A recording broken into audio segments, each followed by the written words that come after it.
Hello student, in last video we have discussed about the animal cell culture and tissue culture, in which we have discussed about the primary, how the cell culture is done and how the primary cell culture is done.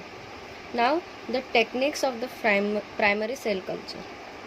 Okay, so there are various techniques for doing this primary cell culture, but the three most common techniques which are used in this primary cell culture are: first one is the mechanical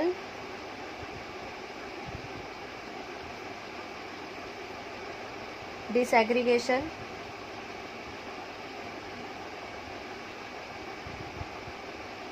then next is the enzymatic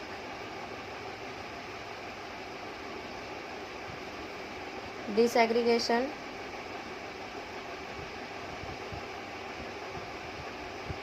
and third technique is primary explant technique. These three techniques are most commonly used for this primary cell culture. Now we will discuss this technique one by one. Okay,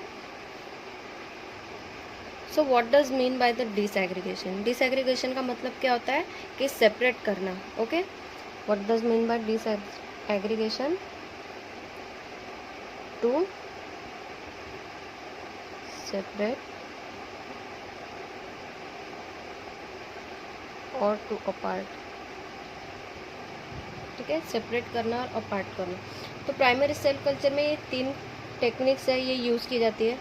तो नाम पे से हम लोग समझ सकते हैं कि मैकेनिकल डिसएग्रीगेशन बोल रहे हैं, यानी कि सेपरेट करना through some mechanical things. Okay, mechanical things से कुछ उसको सेपरेट करना. तो एंजाइमेटिक से यानी कि कुछ एंजाइम का रिएक्शन करके उसको सेपरेट करना. And last is the explant technique. So हम वन बाय वन देखेंगे. First one is the mechanical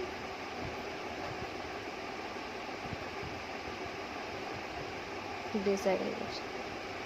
Now what is done in this technique? So for this disaggregation technique, the soft tissues are used. Okay, for this aggregation technique, the soft tissues are used. That soft tissues are, okay, soft tissues का use करते हैं.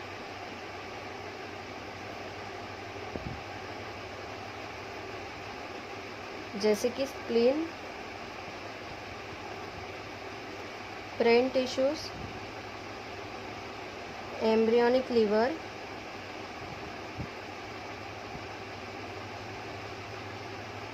और soft tumour.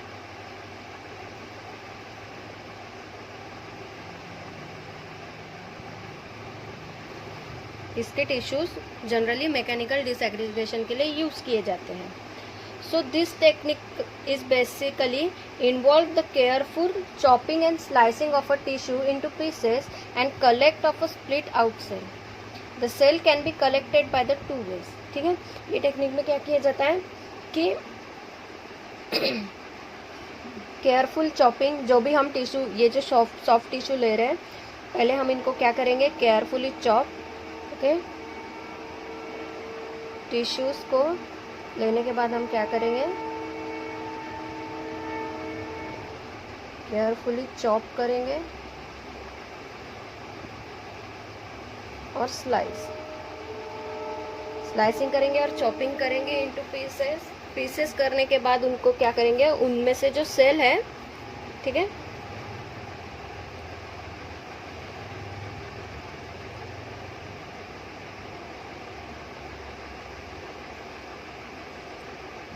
क्या करेंगे, cell का collection करेंगे.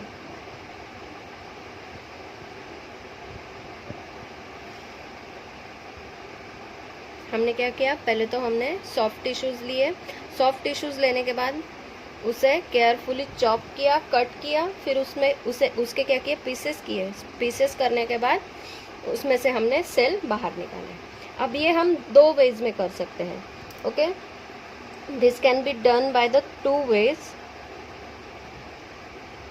that are pressing the tissue pieces through a series of a sieve with a gradual reduction in the mesh size, and second one is forcing the tissue fragment through a syringe and a needle. Okay, first way में हमने क्या किया, pressing of tissue,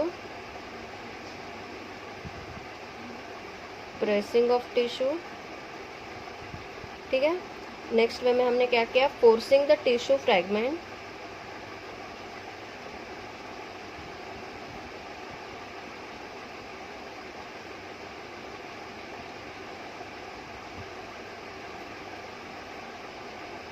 through a syringe और a needle से हमने उसको force करके tissue के फ्रैगमेंट निकाले जिससे कि सेल बाहर आ जाए.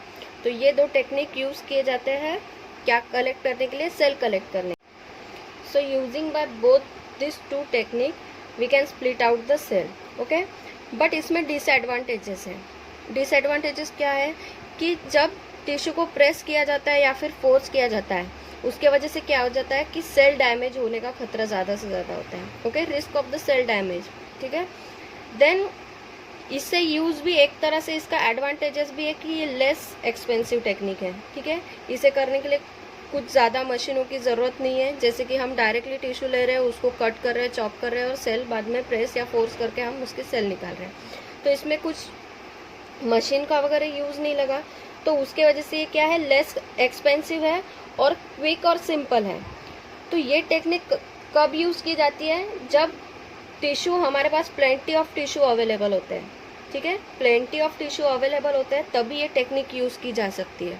वाई, बिकॉज हमने पहले ही बोला कि ये टेक्निक से सेल को डैमेज होने का रिस्क ज़्यादा से ज़्यादा होता है. अगर हमारे पास एक दो ही टिश्यू है और हम ये टेक्निक करने जा रहे हैं तो क्या हो जाएगा, उसमें से आधे तो सेल डैमेज हो जाएंगे, आधे का यूज़ करना पड़ेगा, तो उसके वजह से हमारे पास ज़्यादा सेल नहीं बचेंगे. इसलिए जब प्लेंटी ऑफ सेल हमारे पास अवेलेबल होते हैं तभी हम ये टेक्निक यूज़ कर सकते हैं. और इस टेक्निक का और एक डिसएडवांटेजेस है that the viability of the cell often from the mechanical technique is much more lower. Okay, ये दो टेक्निक जैसे कि एंजाइमेटिक डिग्रेडेशन और प्राइमरी एक्सप्लांट टेक्निक से इससे जो सेल ऑप्टेन होंगे उसकी वायबिलिटी वो क्या होगी, वो कम होंगी. क्यों, बिकॉज आधे तो सेल हमारे डैमेज ही हो रहे हैं. So that's why the viability of cell obtained from this mechanical technique is much lower than the other these two technique. Now the next is the enzymatic desegregation. This technique is mostly used when the higher recovery of the cell is required from the tissue. Okay, when this technique is used, this is used when the high recovery of cell is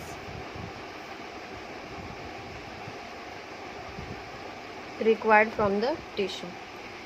So ये technique use करने के लिए, enzymatic technique use करने के लिए normally जो tissue use किए जाते हैं that tissue are the embryonic tissue. Okay, for this technique the mostly use tissues are the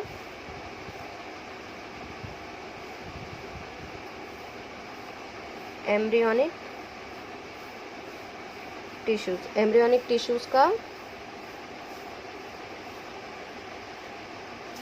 use किया जाता है. So why this embryonic tissue is used? So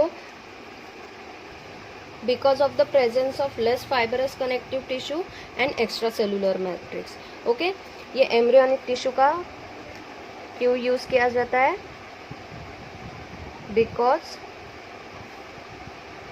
because of less fibrous connective tissue and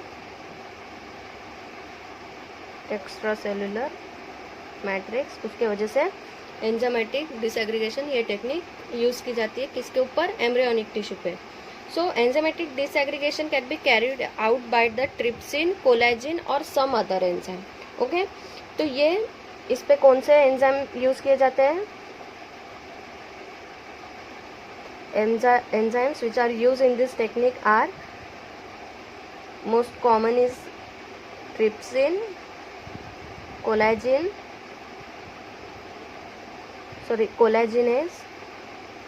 and many other enzymes can also be used. Okay, so for the disaggregation, mainly the pure trypsin is used. Okay, disaggregation के लिए क्या किया जाता है, जो pure trypsin होता है वो यूज किया जाता है. So why this pure trypsin is use, because this is less toxic and more specific in its action. Okay, ये लेस टॉक्सिक होता है और इसकी एक्शन जो है वो सेल के ऊपर स्पेसिफिक होती है. इसके वजह से जो प्योर ट्रिप्सिन है वो यूज किया जाता है. सो इसके लिए क्या करते हैं कि टिश्यू को चॉप करते हैं into 2 to 3 millimetre pieces. Okay, 2 to 3 millimetre pieces में करके उनको सब्जेक्ट किया जाता है disaggregated by the trypsin. Directly उन पे ये एंजाइमेटिक एक्शन की जाती है. तो this technique is use by the 2 ways. Okay, this technique is use by the 2 ways and known as the trypsinization. Okay, trypsinization technique बोलते हैं जिसमें 2 वे यूज की जाती है, which is the warm and cold trypsinization. Okay, तो क्या होता है, for this enzymatic disaggregation, for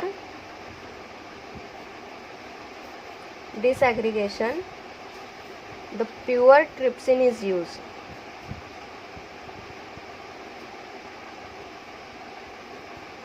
Okay, pure trypsin is used. Why this pure trypsin is used? Because it is less toxic,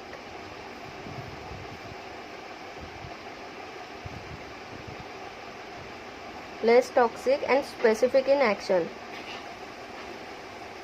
Specific in its action.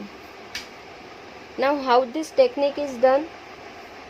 The tissue is cutted into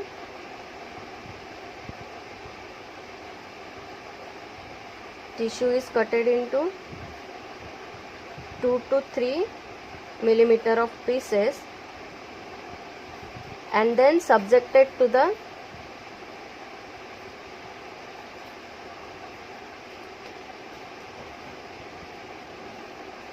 trypsin enzyme. Okay, trypsin enzyme से उसके ऊपर enzymatic reaction की जाती है. So there are two techniques are most commonly use.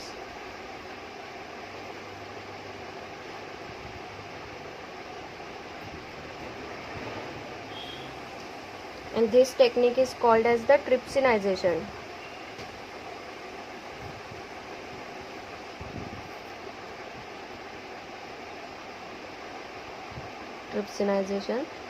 And which one these two techniques are? Warm and cold trypsinization. ये 2 technique की जाती है. Then third one is the primary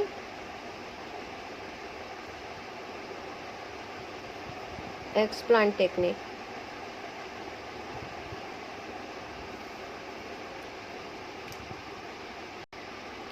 This technique is known as the original method of cell culture. Okay, this technique is known as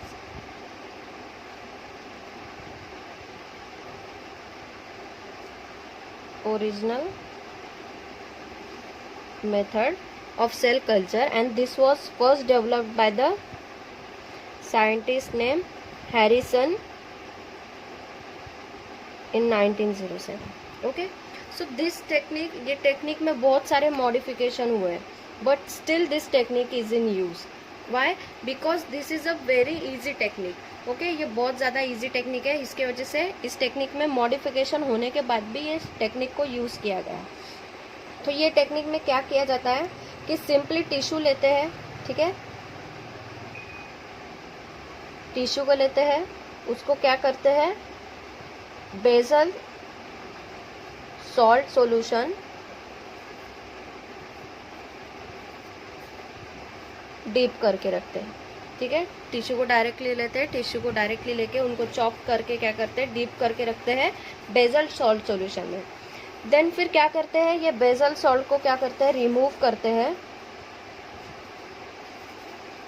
ठीक है, basal salt को एक appropriate time के लिए रख के, ठीक है, उसको सेटल होने देते हैं। पहले जो टिश्यूज़ थे उसमें बेजल सॉल्ट सॉल्यूशन में अच्छी तरीके से सेटल होने देते हैं फॉर द अप्रोप्रिएट टाइम। उसके बाद में जो बेजल सॉल्ट है उसको रिमूव कर देते हैं। फिर बेजल सॉल्ट को रिमूव करने के बाद क्या करते हैं कि ये tissues place are separately evenly over the growth surface. ठीक है, हमने पहले टिश्यू को एक बीकर में लिया। ठीक है, बीकर में लेके हमने क्या किया, बेजल सॉल्ट सॉल्यूशन में उसे प्लेस कर दिया। प्लेस करने के बाद हमने उसे थोड़े देर के लिए उसे सेटल होने दिया अप्रोप्रिएट टाइम के लिए। जितना जो टिश्यू जहाँ से हमने जो टिश्यू लिया है उसको जितना टाइम लगता है उतना टाइम रखने के बाद हमने उनको सेपरेट किया। सेपरेट करने के बाद उसे क्या किया, एक अप्रोप्रिएट मीडियम में हमने एक अप्रोप्रिएट मीडियम दिया और उसमें हमने टिश्यू प्लेस कर दिए। प्लेस करने के बाद क्या होगा, इंक्यूबेशन कैरीड आउट होगा for 3 to 5 days। Okay, 3 to 5 days में जो सेल की ग्रोथ है वो होना स्टार्ट हो जाएगी। So while doing this technique क्या किया जाता है, इसका मीडियम हर वीकली चेंज किया जाता है। ये जो मीडियम हमने इसके लिए यूज़ किया है ग्रो के लिए, तो जब तक हमको वहाँ पे प्रॉपर ग्रोथ नहीं दिखती है सेल की, तब तक हम वो मीडियम को क्या करते रहेंगे, चेंज करते रहेंगे। सो बेजल सॉल्यूशन को रिमूव करने के बाद क्या किया,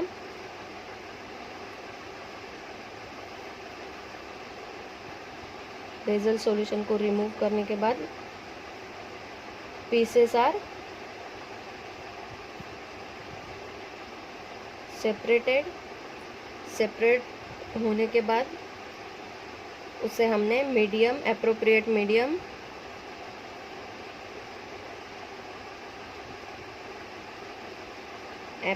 मीडियम में इंक्यूबेशन के लिए रख दिया for 3 to 5 days। Okay, 3 to 5 days के लिए इंक्यूबेशन के लिए रखा। फिर उसके बाद क्या हुआ कि सेल ग्रोथ होना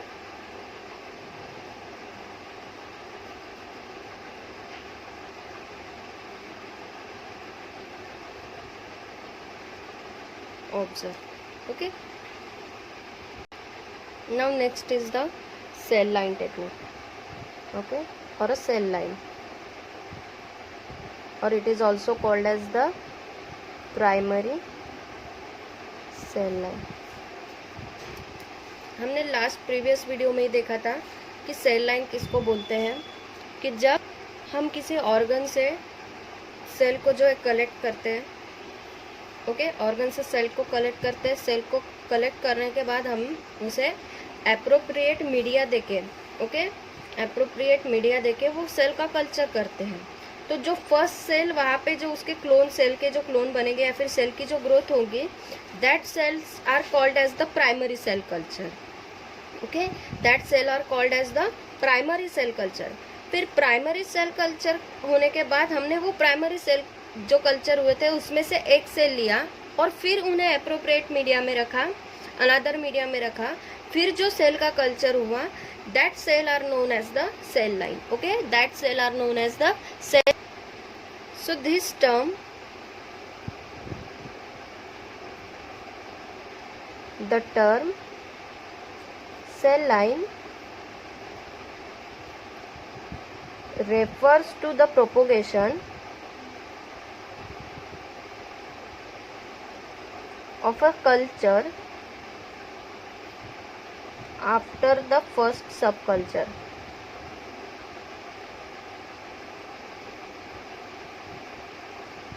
कल के वीडियो में मैंने बताया था कि जो प्राइमरी सेल से सेल लेने के बाद जो हम कल्चर करते हैं वही कल्चर को हम क्या बोलते हैं, सब कल्चर, और उसी को ही कहा जाता है सेल लाइन और a primary cell line. So in another word, cell type that are capable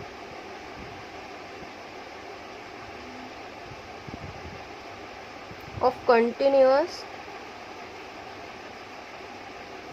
growth for indefinite period of time are called as the cell line. जो सेल कैपेबल है किसके लिए, continuous growth for infinite period of time, कि वो growth कर ही सकते हैं, कर ही सकते हैं, इसी को क्या बोलते हैं, सेल लाइन बोलते हैं। So here the first one is the finite cell line. Finite cell line, ये सेल में भी दो टाइप्स होते हैं, ठीक है, एक finite cell line and the continuous cell line. Okay, तो first one is the finite cell line.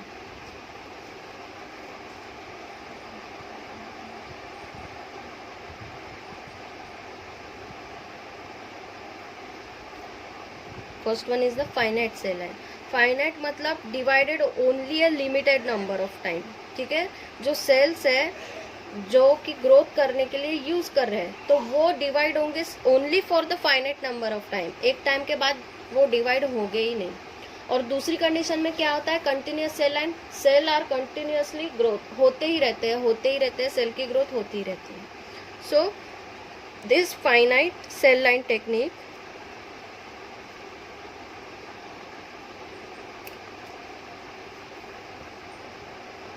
it divides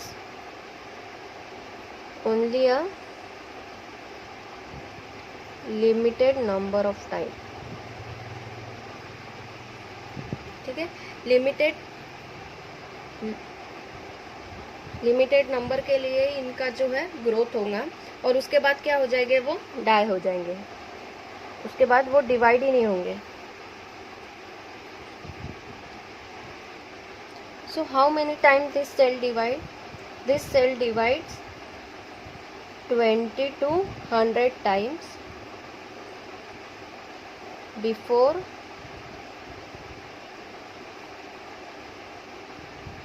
extension, that is before death।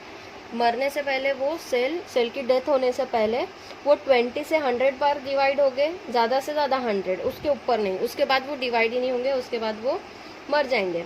So the actual number for the doubling depending on the species, वो species के ऊपर depend करेगा कि उसका cell कितने time उसे divide होना है और कितने टाइम डिवाइड नहीं होना। So the human cell mostly divide 50 to 100 times, उसके बाद सेल की डेथ हो जाती है। Then next one is the continuous cell line.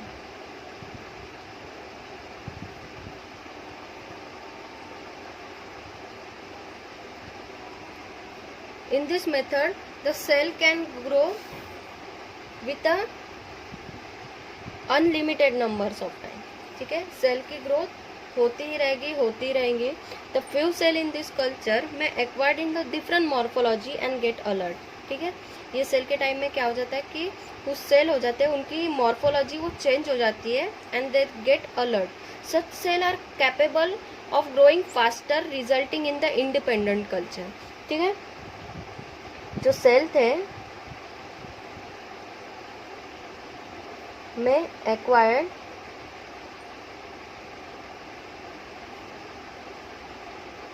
A different morphology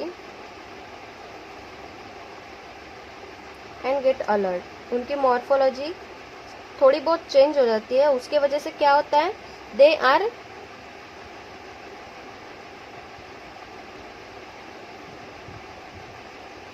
are capable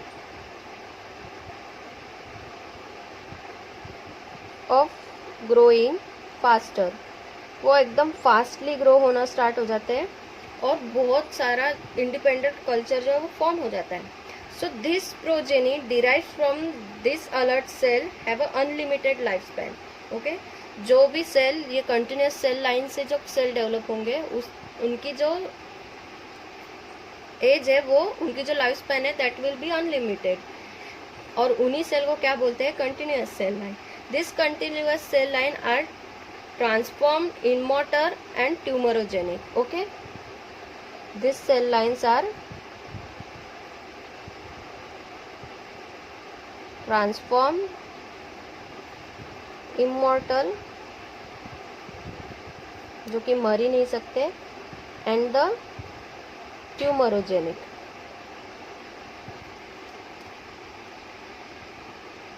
तो ये हो गया सेल के सेल लाइन के two types. Now the cell line and are characterise by the following feature. Cell line को हम characterise करते हैं। Cell line can be characterised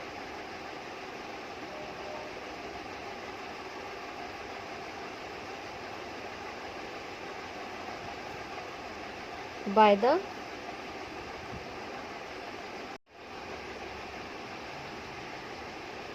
now a cell line is composed of many cell lineage, okay, और a pattern,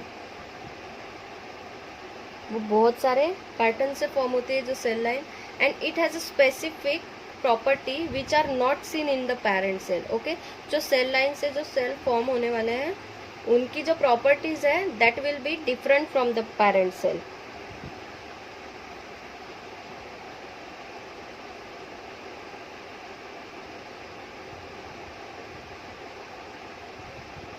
different from parent cell. और ये cell कभी कभी अगर ज़्यादा से ज़्यादा सेल लाइन अगर ग्रोथ होती है, जैसे कि कंटिन्यूस सेल लाइन में हमने इनमें पहले बोला था कि they are also refer as the tumorigenic cell, okay. So अगर सेल की ग्रोथ होती ही जा रही है, रुकी नहीं रही है, सो it may be formed by the spontaneously as a cancerous cell, okay, it may be formed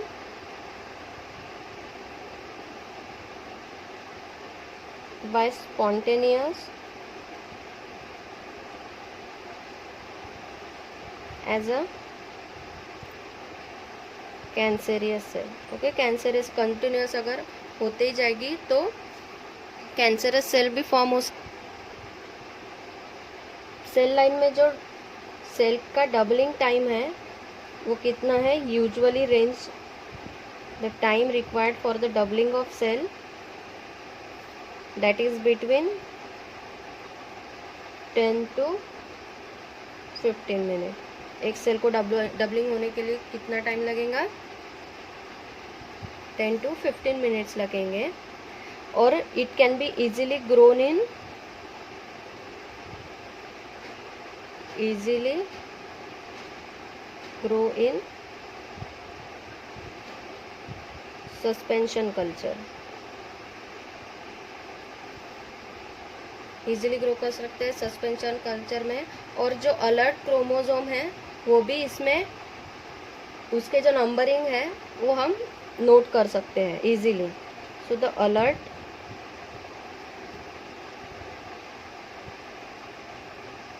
chromosome number can be noted easily. The cell line HeLa or HeLa, okay, the cell line HeLa was established from the subculture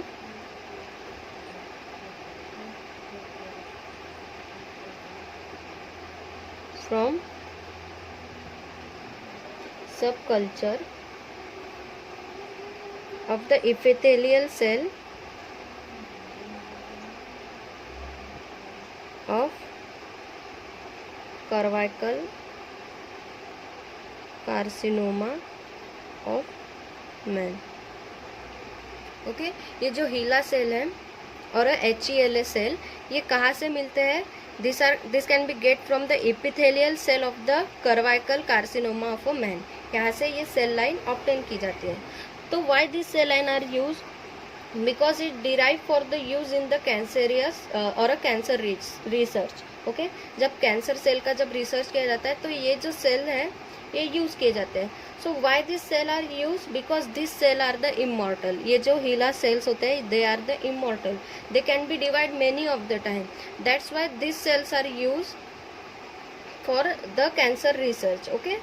this cells are use for the cancer research. In this cell line, the cell may be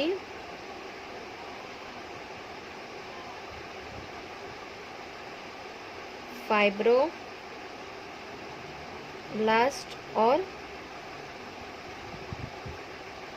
lymphocyte और epithelial in morphology.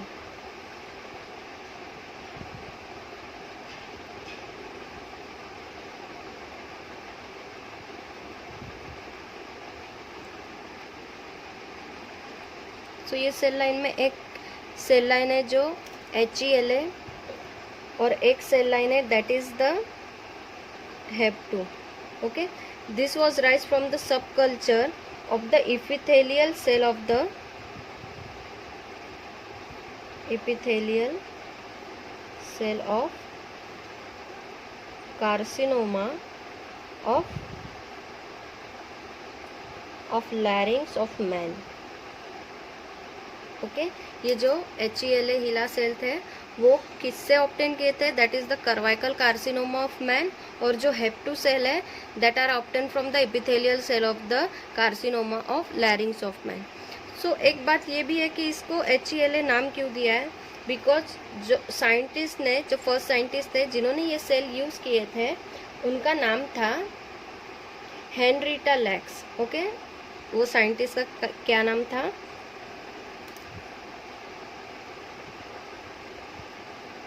Henrietta lakhs. इसलिए ये sales को क्या बोलते हैं? हिला cell. तो ये सेल को यूज़ क्यों करते हैं? बिकॉज हमें कंटिन्यूस ग्रोथ चाहिए। अगर हम कैंसर के ऊपर रिसर्च कर रहे हैं, ठीक है, कैंसर के ऊपर रिसर्च कर रहे हैं, तो हमें जो सेल चाहिए वो उनकी ग्रोथ कैसी होनी चाहिए? कंटिन्यूस ग्रोथ होनी चाहिए। ठीक है, अगर सेल डेथ हो जाएंगे तो फिर हम रिसर्च ही नहीं कर सकते। उसके वजह से जो सेल हमको उस पर चाहिए वो कंटिन्यूस ग्रोथ वाले सेल चाहिए। So that's why this cell line are use. तो ये हो गया सेल लाइन के बारे में। अब नेक्स्ट वीडियो में हम cell quantification and growth kinetics of cell in culture